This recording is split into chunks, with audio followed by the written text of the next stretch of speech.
саламатсыздар урматтуу менин каналымда көрүүчүлөрүм. Сиздерди каналдан көргөнгө абдан кубанычтамын. Көптөн бери 1-2 жыл мурда мени көрүүчүлөрүм сурады эле, ошо Өзбекстандын тарыхы боюнча айтып бербейсиңерби деп. Ошондо голосованиеге добушка салсам, биринчи орунда ошондо Тажикстан тарыхы утуп кеткен. Өзбекстандын тарыхы кийинкиге калган. Анан азыр ушул Өзбекстандын тарыхына заманы келди го деп ойлоп атам. Өзбекстан бул деген Борбор Азиянын ачкыч мамлекети да. Мындай айтканда, Өзбекстандын тарыхы бүт Евразиянын тарыхына байланыштуу жана Өзбекстанда болгон нерселер бүт Евразияны өзгөртүп салды.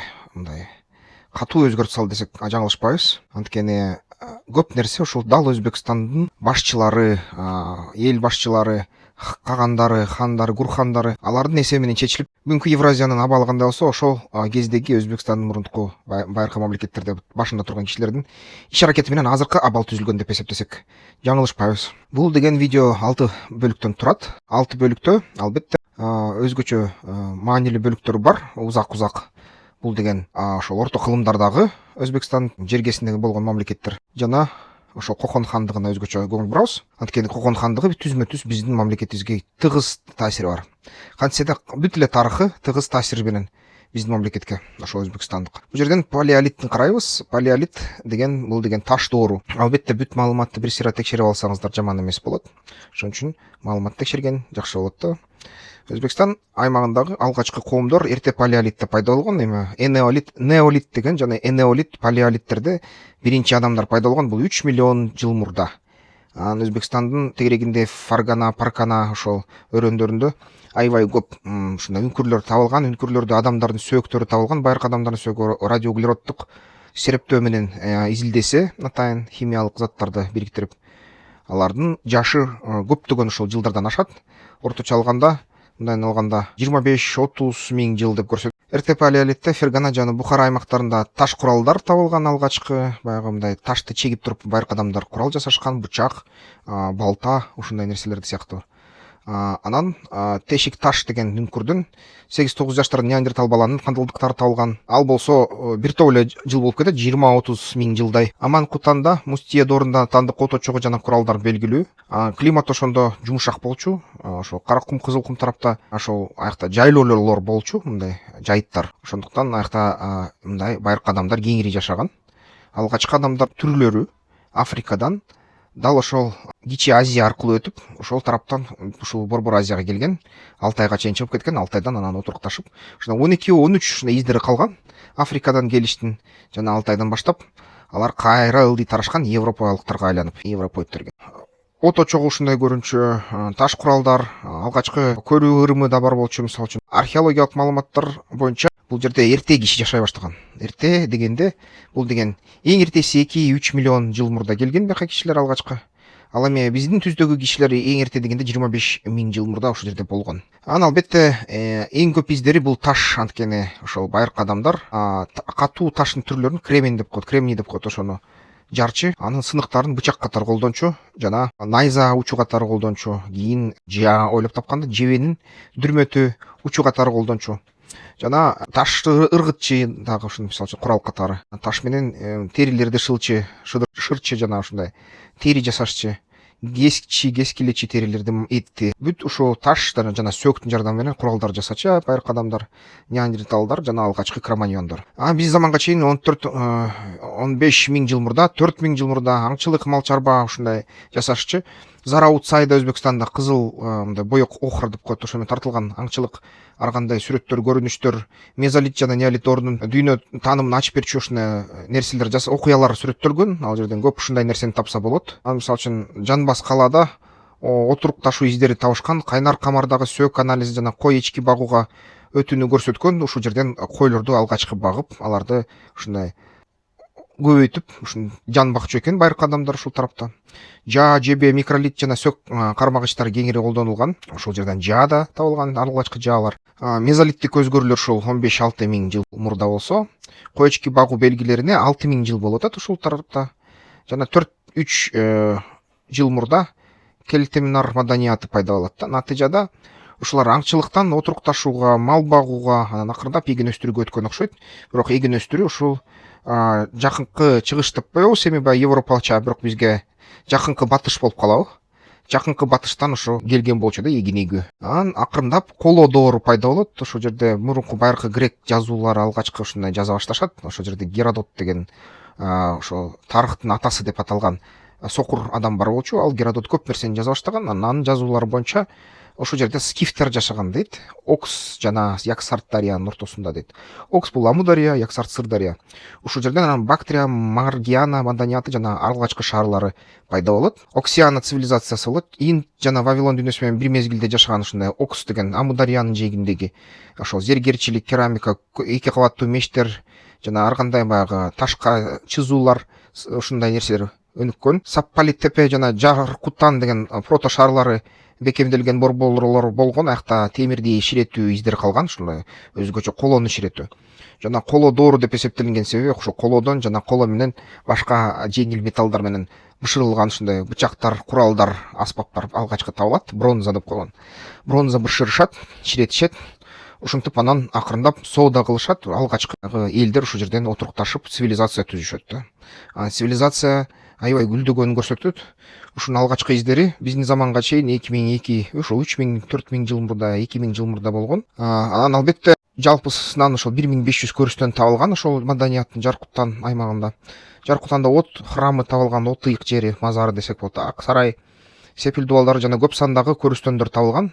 Чуст маданияты Ферганадан алгачкы дыйканчылык аймактарды көрсөтөт. Аяктан күрүч эгин эккендери көрсөтүлөт. Ошол жерден археологдор көп таап атат да, байыртан ушул адамдар жашаптыр экен. Анан ошол сыныктар Фергана өрөөнүндө, Чуст өрөөнүндө, ошол Өзбекстандын ичинде ушундай байыркы издер деле көп. Адамдар бул жерде миңдеп жашап жатышат. Анан кийин ошол байыркы мамлекеттер түзүлөт. Алгачкы мамлекеттер Согд, Хорезм, Бактрия ошол 9-6 кылымдарда болот. Алгачкы ушул Хорезм аралынын түштүгүндө Амударияда түзүлөт. Согд мамлекети болсо Заравшан жана Кашкадарияда түзүлөт. Амудариянын түштүк чыгышында Бактрия деген мамлекет түзүлөт. Ушул мамлекеттердин издери башталат. Жана ушул мамлекеттер гректер менен ушундай айкалыша баштайт, кубатыша баштайт. Согдтун борбору Мараканда шаары болот. Азыркы Самарканд, Хорезмде өнүккөн сугат системалары болгон.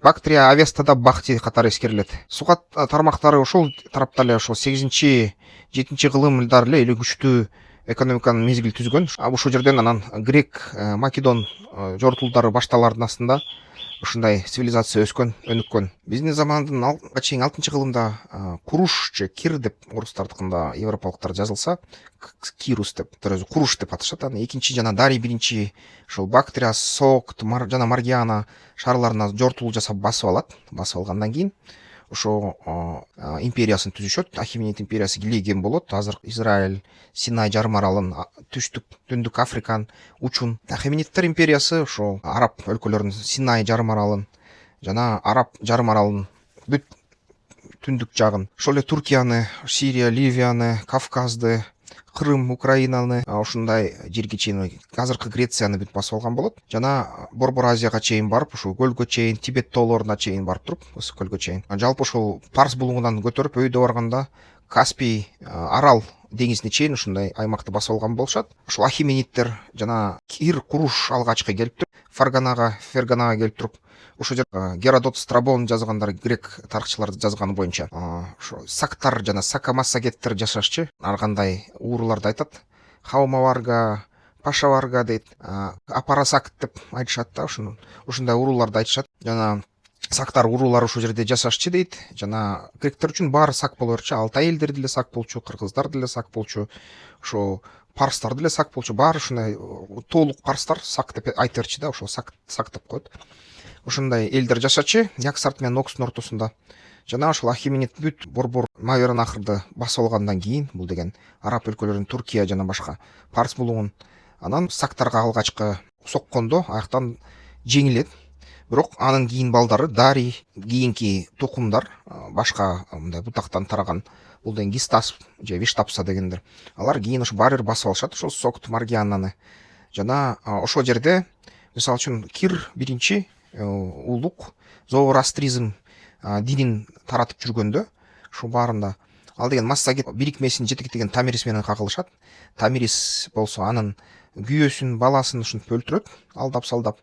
Анан кол салып туруп жергесин алганга аракет кылат. Ошол жерден дагы бир аябай кызыктуу нерселер белгилүү. Ошол парстар келатканда Кызыл кумга, Кара кумга, ушундай чөлдүн ичине Парстын аскерлердин Ширак деген жергиликтүү же болбосо Ширак деген жергиликтүү ушундай баатыр Иван Сусанинден бир нече миң жыл эртерээк ошол толугу менен бүт ошол аскерлерди чөлгө жиберип салат. Чөлгө мен азыр силерге ушу мага массагеттер аябай жаман иш кылышты, менин мурдумду кесип салышты, кулагымды кесип салышты. Мен силерди алардын арт жагына өткөрөм, алар уктап атканда түнчүнө силер аларды басып аласыңар, келгиле жүргүлө деп ушинтип алдап чөлдүн ичине киргизип ийет.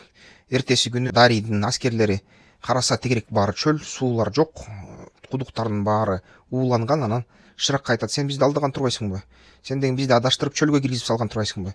Десе Ширак ошондо айтат: ооба, туура, мен бир жалгыз килейген сенин армияңды чөлгө киргизип салдым, өл деп айтат. Ошондо Дарий жини келип туруп, Дарий Авуш же болбосо парс тилинен алтын деп которулат экен. Ошо Ширакты өлтүргөнгө мыкаачылык менен буйрук берет, бирок өзү дагы чөлдөн чыгып баратканда көп аскерлерин жоготуп, кайра баса албай калат массагеттерди. Ширак ушинтип өзүнүн ишин алып барат. Алгачкы ошол Дарийдин мурунда келген ушул биринчи Ахеменидтердин державасын түзгөн Перс Кир ол кол салып атып массагеттерге алгачкы ушул Томиристин колунан каза табат. Алгачкы келгенде перстер алар сурайт, сууну сурайт, жерди сурайт, жана бүт эмнеси бар болсо ушунун баарын бизге перстерге бергиле деп сурайт. Ал эми сакалар болсо айтышат: биз силерге эчтеке бербейбиз деп. Анан бир жолу ошол сактардын элчиси келип туруп, жебелерди алып келет, бакаларды алып келет, жана чымчыктарды алып келет. Ахеменидтердин, Кирдин акылмандары эмне кылса экен, кандай бир ушуну талдасак экен деп айта баштаганда талдай башташат. Сени буларды алып келгениң эмнени билдирет деп сурашат да. Бири ойлойт: бул деген сакалар бизге жерин, суусун, жана сууда бакалар чардайт, суусун берет бизге. Асманда чымчыктар учат, асманды берет бизге. Жерде чычкандар жүрөт, чычкан жер белгиси болсо керек, жердин баарын бизге берет деп. Анан бизге черигин дагы, аскерин дагы берет окшойт деп айтса, скифтердин, сакалардын элчиси айтат: жок, туура эмес. Перстер чымчыктардай асманга учуп кетпесеңер, жер астына чычкандай кирип кетпесеңер, же болбосо саздарга бакадай качып кетпесеңер дейт, биздин жебелер силердин баарын кырат деп айтат. Ошондо Саканын элчисин өлтүргүлө деген буйрук бергенде өлтүрө албай калышат. Саканын элчилери качып кетет да ат менен. Ачууланып аябай кирип келгенде ошол массагеттердин ханышасын алабыз дейт. Массагеттердин ханышасын Томиристи өлтүрөбүз деп атканда, бирок чоң салгылаштан жеңилет аскери, жана Куруш же Кир өзү колго түшөт массагеттердин ханышасына, Томириске. Томирис анан: сен менин уулумду өлтүрдүң, сен менин күйөөмдү өлтүрдүң, сен келип туруп ушул биздин каныбызды ичкенге келдиң. Эгерде сен ушунчалык канга тойбосоң, анда деп туруп кынчык-кынчылардын башын алдырат, канын чаначка куйдурат, жана чаначка Кирдин башын кийгизет дагы, айтат: сен бизге каныбызга тойгуң келсе, мейиме тойгун деп канга чөктүрүп салат башын. Ушундай нерселер болот. Бирок баары бир ушул Ахеменидтер улам аскер жыйнап келип, улам кол салып атып, акыры басып алышат ушул жерлерди. Басып алганда дагы, Зороастризмди таратканда дагы скифтер көптөр ушу тоолордун арасына кетип калышат, жана тоолордон кээ бирлер, уруулар баары бир ушундай багынса дагы, Томирис багынбай койсо кийинки анын урпактары үчүн элдер, грек ушундай булактарда жазылып турат. Алар багынса дагы акырында баары бир ушундай кез менен аларды, мисалы үчүн, парстар салык кыла албай, кээ бир учурда согушка чакырып, бирок мындай эч кандай эчтеке ала албай калат да алардан. Анан дал ошол учурда албетте гректер кол сала баштайт акырындан Ахеменид империясына, жана ошо Бербуразияга чейин жетип барат. Эми муну экинчи бөлүктөн угалы туугандар. Экинчи бөлүктө албетте ар бир эмки бөлүк кызыктуураак болот го деп ойлойм. Кырында ошо эллинизм, Александр Искендер Македонскийдин келиши, Кушан падышалыгы жана Улуу жибек жолу эмки бөлүмдө болот. Анда эмесе ушу менен бул бөлүмү бүттү да. Сиздер менен Искендер Шаршеев, саясаттануучу жана экономист болду. Бизнес план жазабыз, техникалык, экономикалык негиздемелер жазабыз. Бизге кайрылсаңардар болот. Телефон видеонун астындагы сүрөттөмөдө болот. Эмки видеолордон көрүшкөнчө.